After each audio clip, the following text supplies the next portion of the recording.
Welcome back, fellow coders. Jared O'Leary here with BootUp. In this video, I'm going to show you how to record narrations for your looking back project. So now that you've added in a bunch of different costumes that are Polaroid pictures for your project, you're actually going to go into the Sounds tab and record a bunch of narrations. You're going to record one narration for every single one of the costumes you want to use in your project.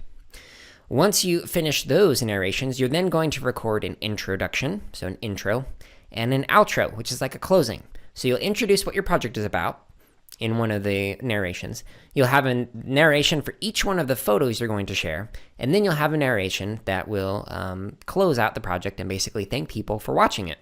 So to add in your own recordings, you will go to the Choose the Sound area, and you will click on the microphone for record, and then you'll actually go and record this for your project. So add in a narration for each one of the projects and that you are going to discuss, an introduction and a closing for your looking back project. Hey everyone, if you're watching this on YouTube, go ahead and like, comment, and subscribe. If you're not watching us on YouTube, you can find us on that platform as well as other social media outlets by searching for BootUp PD. And if you're looking for more free lessons, projects, and resources for teachers and students, visit us at bootuppd.org, where you can also learn about our high-quality professional development.